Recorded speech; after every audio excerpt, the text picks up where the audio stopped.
Dancing in the Wings.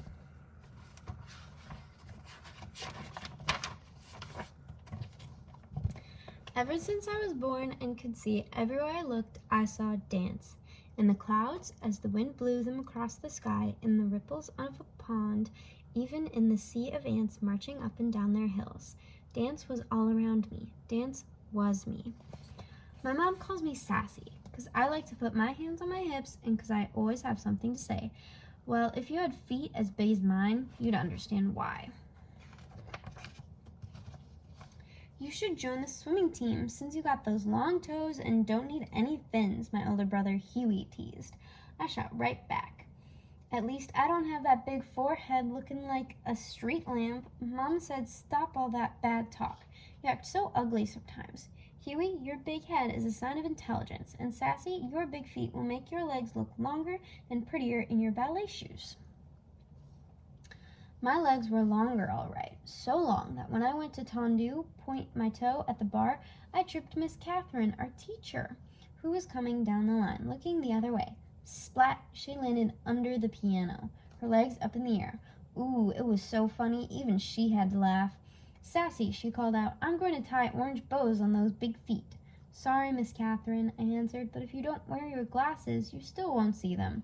One thing for sure, because of my long legs and big feet, I could jump higher and spin faster than everyone else.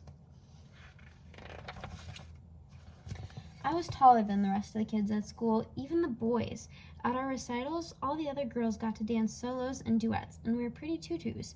I was too big for the boys to pick up and too tall to be in line with the other girls. So I watched from backstage, dancing in the wings, hoping that if I just kept dancing and kept trying, it would be my turn to dance in the spotlight.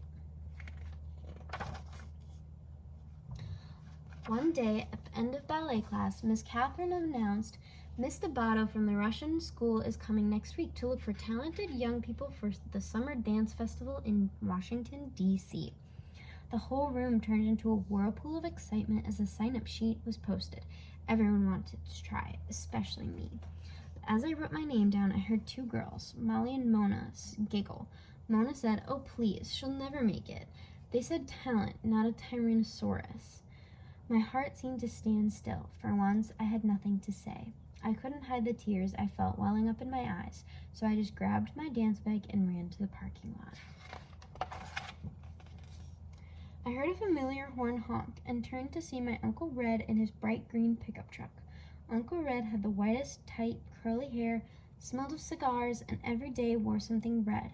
A tie, a hat, a shirt, socks, maybe even his shoestrings. Just something red. Why of all days did Mama have to send him to pick me up? Why today? I was not in the mood for his jokes or stories. But I quickly tried to dry my eyes and smile. I got a good one for you today, Sassy. What did the banana say to the monkey? Split! Haha. Get it? Split? Banana split? I started to cry. Sassy, what's wrong? He asked. I told him what had happened. I'm just so much taller than the other dancers, Uncle Red. Sassy, he said, you gotta look at that as a gift. Being tall means you can see all around, so you can always find the right path to take. No, I said, it means I stick out like a big acne bump on someone's nose. I'll never get to dance. It's a waste of time to go to that audition. Listen, gal, said Uncle Red, if I was as tall and pretty as you, I wouldn't need to wear red so people know it's me coming and going. All you gotta do is make your mark on the world is walk into a room. By the time I got home, Uncle Red had cheered me up, had me laughing and feeling better. As I got out of his truck, he waved goodbye, calling out, make your mark, girl. Huey and his football friends stopped playing. Huey yelled out, hey, Sassy, why don't you come and play with us? We need a goalpost. His mean, ugly friends laughed. Boy, did that make me mad. Sure, if we can use your big head for the ball, I shouted back. His friends screamed with laughter. Huey got so mad he turned red, looking like a tomato, with that big head. Ha! We were just about to go at each other when Mama called us inside. Late that night, I lay awake, staring out my window and thinking about Uncle Red's words. I could see myself dancing on the Milky Way, swirling like a twirling shooting star. Next thing I knew, I was talking to myself out loud. I'm going to that audition, big feet and all. On the day of the tryout, kids came from all over the city. It was so crowded. Everyone was expected to wear black, but like Uncle Red, I picked my own color, bright yellow. And instead of standing in the back, I squeezed between Molly and Mona right in the front row. I ignored their snickering. Miss Catherine came in and introduced Mr. Debato. Everyone applauded. Boy, was he short. Couldn't have been more than 4 feet 9 inches tall. He started walking down the rows, pacing back and forth, just looking at us. Then he stopped right in front of me and said, "Young lady, why are you wearing that loud yellow leotard? I'll need to put on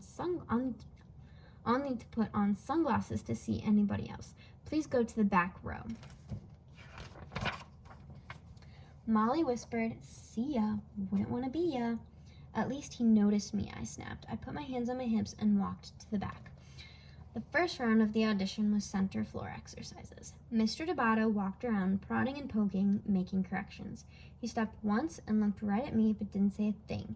I held my breath as he dismissed almost half the kids after the first round, but not me. Next was the adagio, the slow section. I stood as close to Mona as I could get and whispered, "Your little skinny short legs are going to look like chicken wings next to mine. I'd rather look like a chicken than a turkey like you with that long neck." She answered, "Talk to the hand," I told her. I took my leg up so high it got stuck. Luckily I could balance on my other big foot, so I just held it until Mr. Debato remarked, "Young lady, the exercise is finished." "Oh," I jumped out of position. "Show off," Molly grunted. "Gobble, gobble." Mona imitated a turkey. Then came the leaps across the floor. I took off like Jackie Joyner-Kersee in the long jump at the Olympics. With one leap, I sailed in the air past all the other girls. Molly and Mona watched, looking pea-green with envy. When I finished, Mr. Debato yelled, "Young lady, you must learn to dance to the music. Up on the count of 1, down on the count of 3. 3, not 5. You have the rhythm of a troglodyte. Again." I was crushed. As I passed Mona to get back in line, she said, "Next time, bring your big butt down by 3. "Your mama," I said. Ooh, did I wish I was a wizard. I'd turn them into 2 big fat frogs in tutus trying to hip-hop.